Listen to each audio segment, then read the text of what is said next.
Assalamualaikum warahmatullahi wabarakatuh. Salam sejahtera saya ucapkan kepada siswa kelas 8 khususnya dan pada umumnya seluruh siswa yang menyaksikan video pembelajaran ini. Pada kesempatan ini saya akan menjelaskan tentang teorema Pythagoras.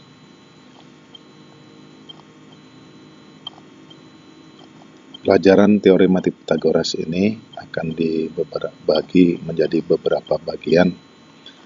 Pada bagian pertama ini akan bereksperimen bagaimana cara menurunkan teorema Pythagoras.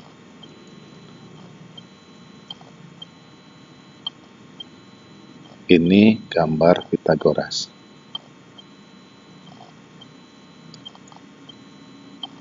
Sebelum menjelaskan ke pokok bahasan yang menyangkut teorema Pythagoras, maka alangkah baiknya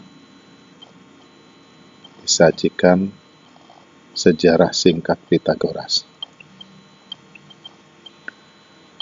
Dalam pembelajaran matematika sering kali kita mendengar teorema atau dalil Pythagoras. Pythagoras adalah seorang ahli filsafat dan ahli matematika berkebangsaan Yunani yang hidup tahun 579 sampai 495 sebelum Masehi. Pythagoras juga disebut sebagai bapak ilmu bilangan. Dia memberikan sumbangan yang penting dalam bidang matematika. Salah satu peninggalan Pythagoras yang terkenal di bidang matematika adalah teorema Pythagoras. Bunyi teorema Pythagoras: kuadrat hipotenusa dari segitiga siku-siku sama dengan jumlah kuadrat kedua sisi siku-siku. Diulangi sekali lagi. Kuadrat hipotenusa dari segitiga siku-siku sama dengan jumlah kuadrat kedua sisi siku-siku. Untuk dapat mempelajari apa itu hipotenusa dan kedua sisi siku-siku, maka ada beberapa istilah-istilah pada segitiga siku-siku. Berikut istilah-istilah pada segitiga siku-siku. Yang pertama, hipotenusa atau proyektum atau sisi miring adalah sisi yang terpanjang pada segitiga siku-siku. Hipotenusa terletak di depan sudut siku-siku. Jadi siswa sekalian, hipotenusa itu atau proyektum atau sisi miring letaknya di depan sudut siku-siku.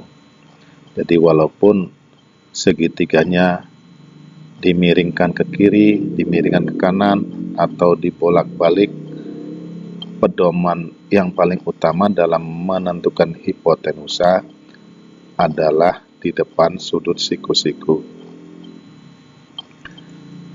Berikut ada istilah yang namanya proyeksi. Proyeksi adalah sisi mendatar pada segitiga siku-siku. Yang berikut ada istilah yang dinamakan proyektor. Proyektor adalah sisi tegak pada segitiga siku-siku. Nah, ini ada 3 istilah dalam segitiga siku-siku, yaitu hipotenusa, proyeksi, dan proyektor. Nama lain daripada hipotenusa adalah proyektum atau sisi miring. Apabila digambarkan dari istilah-istilah tadi, maka gambarnya seperti ini. Nah, ini gambar segitiga ABC. Segitiga ABC ini adalah segitiga siku-siku di titik C. C merupakan sudut siku-siku. Nah, ini AB inilah yang dinamakan dengan hipotenusa atau proyektum. Terus BC ini sisi mendatar ini yang dinamakan proyeksi. Sedangkan AC ini sisi tegak, ini dinamakan proyektor. Nah, para siswa sekalian, di sini ada huruf-huruf kecil A, B, C. Jadi ada A kecil, B kecil, dan C kecil. Cara meletakkannya ini, di depan sudut A itu diletakkan A kecil. Jadi ini adalah sisi BC. Sisi BC terletak di depan sudut A, diberi nama A kecil. Sedangkan sisi AB terletak di depan sudut C, maka sisi AB diwakili dengan huruf C kecil. Demikian juga sisi AC atau sisi CA terletak di depan sudut B. Ini diberi nama B kecil. Jadi A kecil itu adalah proyeksi, B kecil adalah proyektor, dan C kecil adalah hipotenusa atau proyektum. Demikian istilah-istilah di dalam segitiga siku-siku.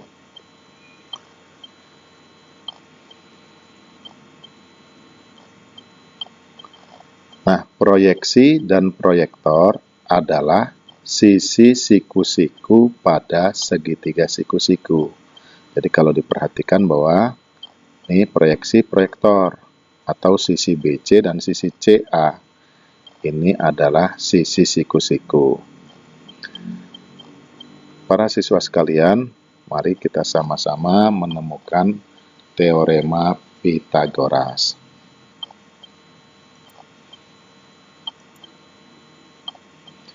Ini ada sebuah tabel yang berisi angka-angka proyeksi dan proyektor. Selanjutnya kalian nanti akan menentukan berapa hipotenusanya, kemudian akan menentukan berapa luas persegi untuk proyeksi, luas persegi untuk proyektor, luas persegi untuk hipotenusa. Kemudian kita sama-sama akan menghitung nanti berapa L1, L2, terus kita hitung juga L1 dalam bentuk kuadrat, L2 dalam bentuk kuadrat, dan L3 dalam bentuk Z kuadrat. Selanjutnya kita juga akan menghitung nanti L1 tambah L2 sama dengan X kuadrat ditambah Y kuadrat. Terus menentukan kesimpulan daripada angka-angka yang diperoleh di sini. Nah, saya akan memberikan contoh pada baris yang pertama saja. Untuk baris yang kedua, baris ketiga, baris keempat, dan baris kelima, ini saya persilahkan untuk para siswa untuk mengerjakan latihan ini. Dan khusus untuk siswa yang di bawah binaan saya pribadi, maka akan dibentuk kelompok-kelompok. Dalam satu kelompok terdapat paling banyak 4 orang siswa. Dan pemberian tugas-tugas nanti diserahkan kepada ketua kelompok. Dan di dalam kelompok itu dibentuk siapa yang menjadi ketua dan siapa yang menjadi sekretaris. Nah, terusnya siapa yang menjadi anggota. Jadi semua yang termasuk di dalam kelompok itu mengerjakan tugas ini. Baiklah, saya akan menjelaskan. Untuk baris pertama ini dikerjakan sama anggota kelompok pertama. Jadi anggota kelompok orang yang pertama. Yang nomor 2, anggota kelompok orang yang kedua. Dan yang ketiga ini 12/9 ini dikerjakan oleh sekretaris. Dan yang terakhir yang memuat A, B, C ini dikerjakan oleh ketua kelompok.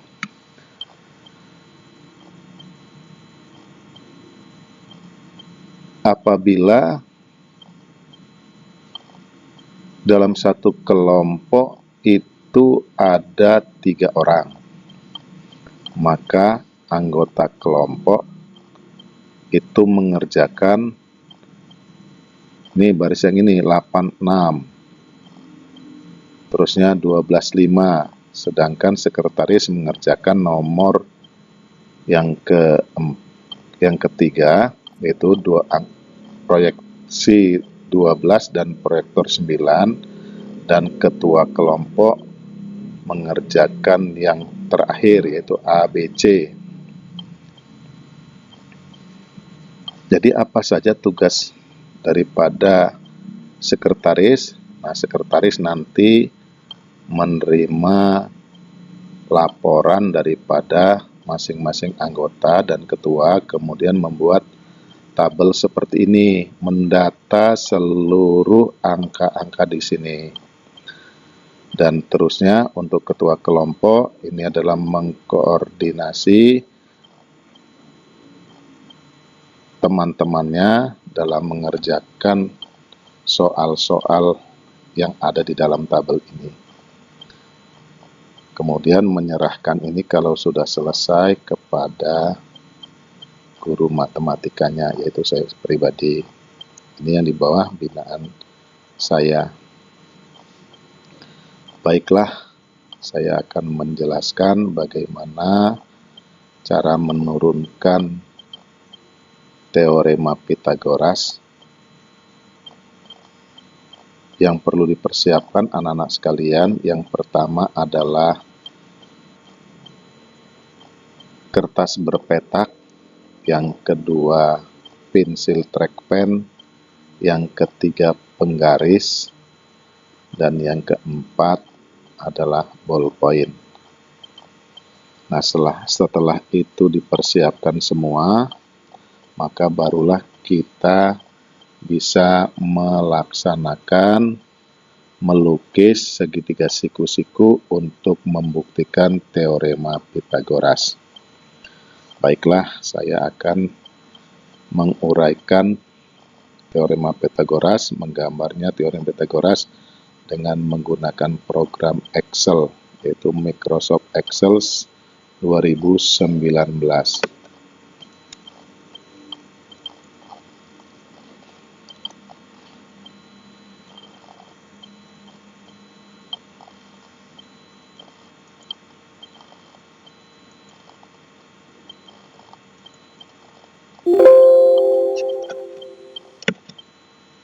Nah, ini Microsoft Excel 2019. Tampilannya dalam bentuk default seperti ini, bahwa terdapat baris dan kolom, tetapi garis-garisnya kelihatan samar-samar. Baiklah, ini akan saya peragakan untuk membuat menjadi kertas berpetak. Dari sini, klik, terus atur lebar kolomnya 2. Nah, ini sudah terlihat, tetapi anak-anakku sekalian, ini belum berbentuk persegi. Cara membentuk perseginya ini di blok ke sini, terusnya klik tinggi baris, tuliskan 14,25. Ini bagi yang menggunakan Microsoft Excel. Tapi untuk anak sekalian itu langsung menggunakan kertas berpetak. Nah, ini sudah jadi kertas berpetaknya, udah berbentuk persegi-persegi kotaknya ini. Supaya garis-garis ini terang, kita ubah gridnya.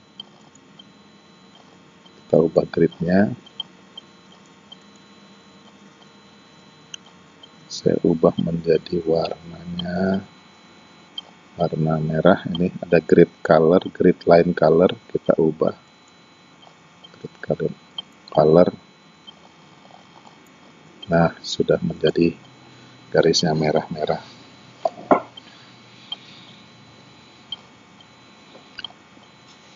Nah, dalam tabel tadi ditentukan bahwa proyeksi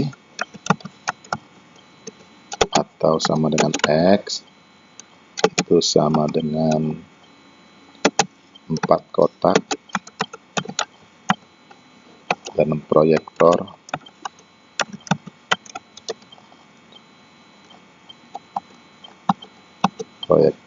atau sisi tegak ini sama dengan Y, ini 3 kotak.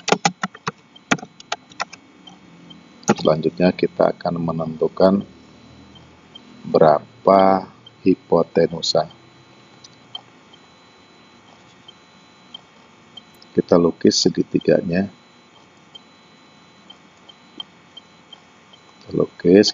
Kita cari gambar segitiga siku-siku. Ini gambar segitiga siku-siku. Nah, ukurannya tadi untuk proyektor itu 3 dan untuk proyeksi itu 4. Seperti kira-kira agar lebih jelas diperbesar. Ini 1, 2, 3, 4 kelebihan di sini harusnya. Terus ini 1, 2, 3, 4 ini pun ketinggian. Kita turunkan.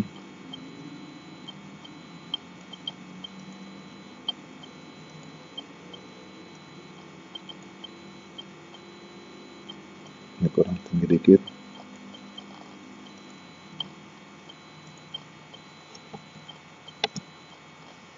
Ini anak sekalian, pas ukurannya menjadi 4 kotak dan 3 kotak.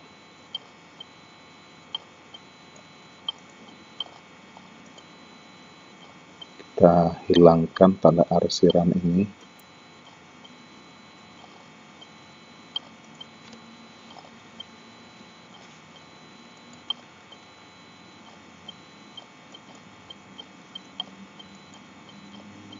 Terus lainnya kita buat warna hitam garisnya. Selanjutnya kita buat setipis mungkin. Nah, setelah dirancang setipis mungkin ternyata ini tingginya kurang.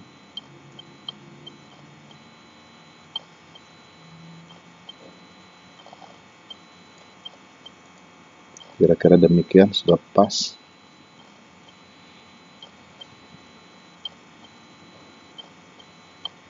Kita blok wilayah sini supaya berukuran 8 saja grupnya.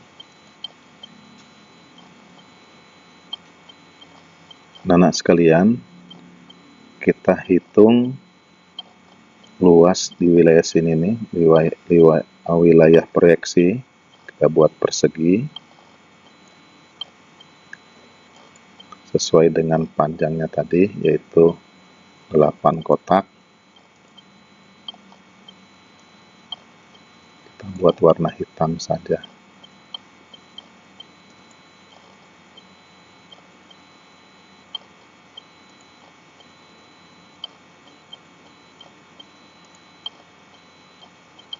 Dan di sini kita buat 3 kotak.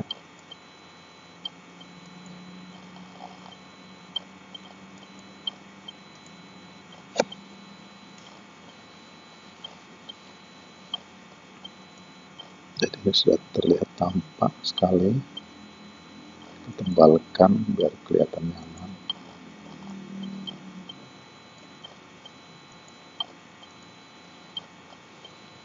Nah, inilah yang dinamakan proyeksi, panjangnya 4 kotak. Kita hitung nanti luasnya, ini sebagai L1. Kalau kita hitung, ini 1, 2, 3, 4. Sini juga 4 juga, jadi 16 kotak, ada 16 kotak. luasnya. Dan untuk L2 ini L2 ini dari daerah Y 3 kotak, jadi luasnya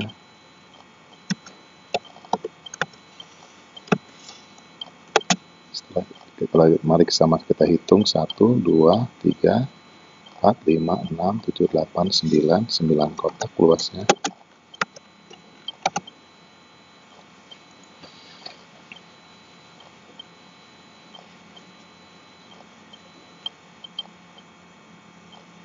Jadi untuk wilayah proyeksi dan wilayah proyektor, luas di bawah proyeksi ini ada 16 kotak, luas di samping proyektor ini ada 9 kotak. Nah, yang jadi masalah ini kita akan kesulitan menentukan berapa kotak panjang proyektumnya ini atau hipotenusa ini berapa kotak. Oleh karena itu, mari kita sama-sama kita lukis bentuk persegi yang kita himpitkan di garis hipotenusa ini. Inilah yang nanti akan menjadi daerah L3 untuk wilayah Z.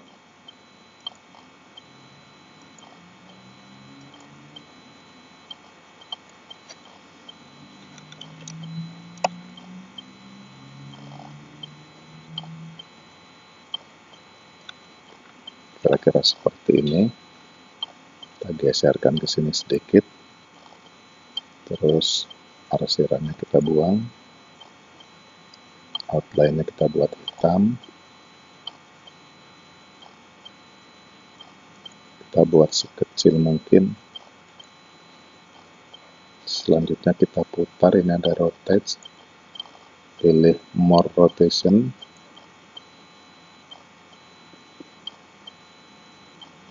Kita mainkan sudut ini. Nah, sudah bergerak tuh.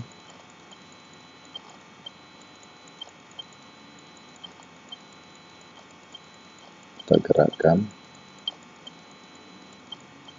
sampai sejajar. Kira-kira kita himpitkan ini.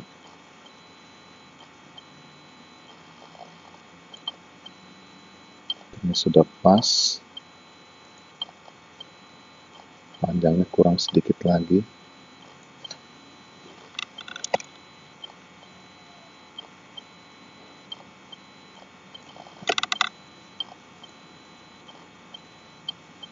Di atas kurang sedikit lagi.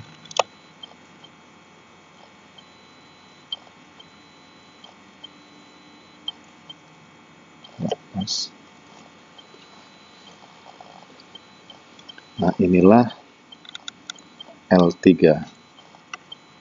Nah, Z-nya kita akan kesulitan menentukan Z.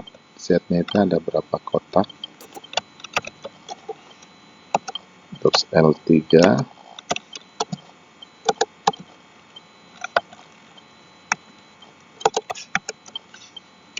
Ini akan ada berapa kotak.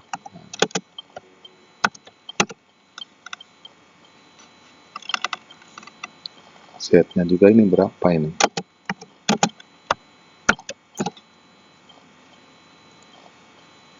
Mari kita perhatikan sama-sama. Ya. Sekarang kita ambil wilayah ini, wilayah Z, kita pindahkan di sini.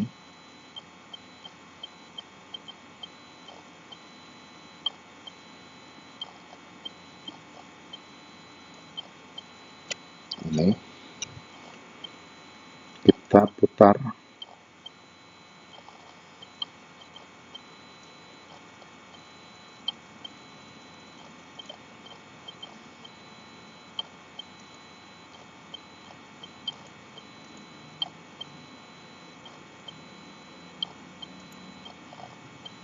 Ternyata lepaskan. Ternyata setelah kita ukur ke sini, maka wilayah L3 ini mempunyai luas 1, 2, 1, 2, 3, 4, 5. Ini juga 1, 2, 3, 4, 5. Jadi ada 25 kotak, sehingga Z-nya kita hitung 1, 2, 3, 4, 5. Jadi Z-nya, kita peroleh Z, itu sama dengan 5 kotak.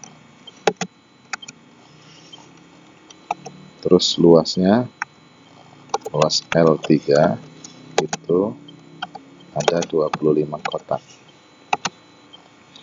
Jadi anak-anak sekalian, para siswa sekalian, apabila nanti sudah menggambar bentuk persegi seperti ini untuk hipotenusa, ukur berapa panjangnya hipotenusa ini.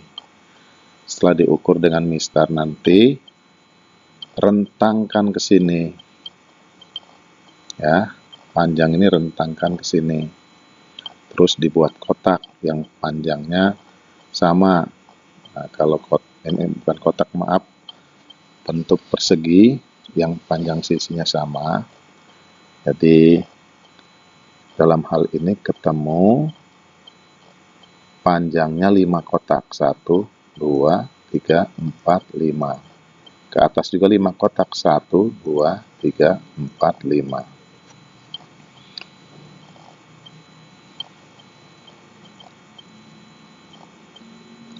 Nah, dengan memperhatikan ini, maka kita susun L1. L1 itu tadi ada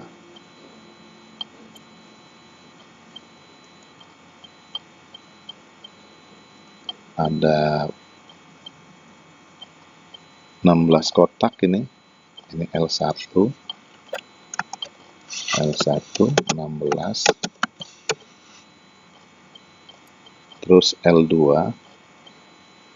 9, L2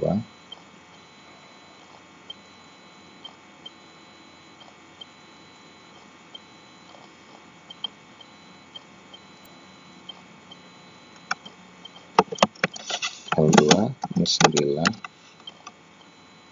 dan L3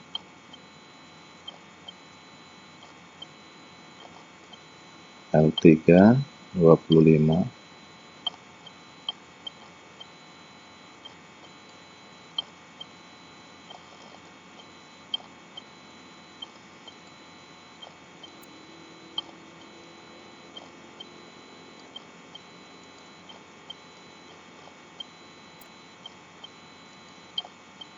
perhatikan ini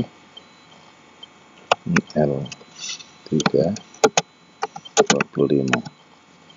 Jadi di sini tadi didapatkan X-nya 4, sini Y-nya 3, didapat Z sama dengan 5. Maksudnya begini, X sama dengan 4, ini banyaknya kotak ini, kotak mendatar ini ada 4 kotak. Y sama dengan 3, kotak mendatarnya 3 kotak. Terus Z sama 5, ini kotak mendatarnya 5. Jadi angka 5 ini diperoleh daripada menguraikan ini tadi. Nah, demikian juga nanti kalau untuk angka-angka yang lain. Jadi kalau di sini kita lihat, ternyata kalau kita hitung luas untuk L1 dan L2, ternyata kalau kita jumlahkan L1 ditambah L2, nah berarti 16 ditambah 9, dapatnya 25. Ternyata sama dengan L3, yaitu 25 juga. Nah, untuk lebih meyakinkan lagi, para siswa dapat mencoba untuk bereksperimen untuk nomor 2, 3, 4, dan 5 yang ditayangkan dalam bentuk PowerPoint tadi. Jadi kita lengkapi di sini nih hipotenusanya. Kalau proyeksinya 4, proyektornya 3, maka hipotenusanya 5. Terusnya lagi luasnya. Luasnya untuk L1 untuk proyeksi tadi adalah 16. Jadi angka 16 ini dapat dihitung dengan perkalian 4 kali 4. Dan untuk luas persegi L2 itu tadi dihitung dapatnya ada 9 kotak. Ini bisa dihitung dengan perkalian 3 dikali 3. Nah, luas perseginya tadi sudah sama-sama kita hitung ada 25 kotak. Ini artinya kalau dibuat persegi sama juga dengan 5 dikali 5. Ternyata L1 itu 16, L2 9, kalau dijumlahkan dapatnya 25.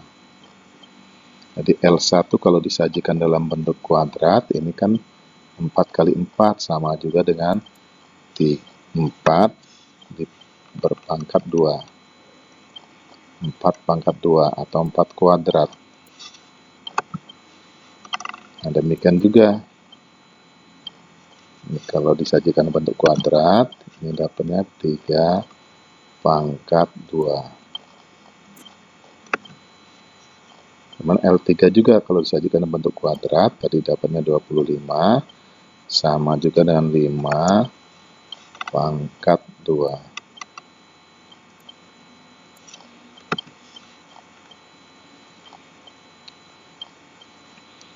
Dari sini, maka kalau L1 ditambah L2 di dalam bentuk kuadrat, maka kan sama dengan 4 pangkat 2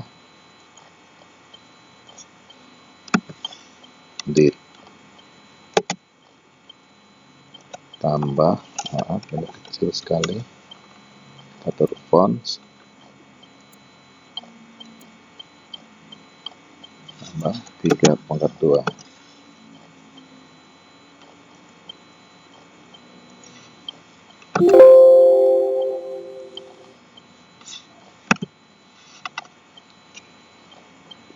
Jadi 4 pangkat 2 ditambah 3 pangkat 2, ini tadi sudah dihitung, L1 tambah L2 dapatnya 25. Dengan demikian kita simpulkan, ini 4 pangkat 2 ditambah 3 pangkat 2, itu kan dapatnya sama dengan 25, berarti sama juga dengan 5 dipangkatkan 2.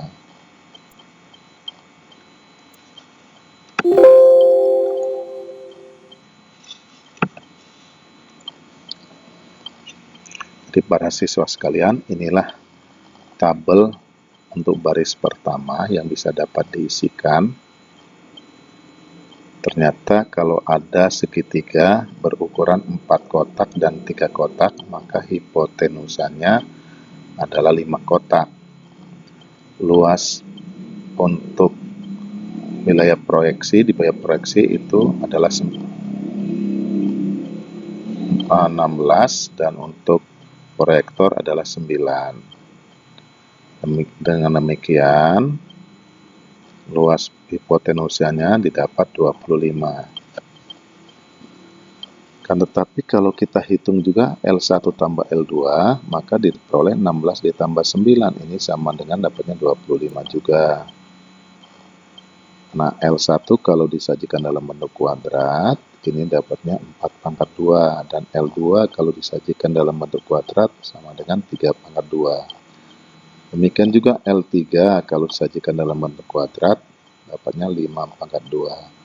Sehingga kalau L1 ditambah L2 dalam bentuk kuadrat, ini dapatnya 4 pangkat 2 ditambah 3 pangkat 2. Sehingga kesimpulannya, untuk baris pertama ini sama dengan 4 pangkat 2 ditambah 3 pangkat 2 sama dengan 5 pangkat 2. Nah, para siswa sekalian bisa mencoba untuk yang baris kedua, baris ketiga, Baris keempat dan baris kelima ini untuk mengambil kesimpulan umum. Jadi kesimpulan umum yang mengarah pada pembuktian teorema Pythagoras. Dan saya mengucapkan selamat untuk mencoba. Demikian video pembelajaran pada kesempatan ini yang bisa saya sampaikan, mudah-mudahan bermanfaat untuk para siswa sekalian, khususnya siswa kelas 8 di semester kedua yang membahas bab pertama pada semester 2. Saya akhiri sekian dulu. Assalamualaikum warahmatullahi wabarakatuh.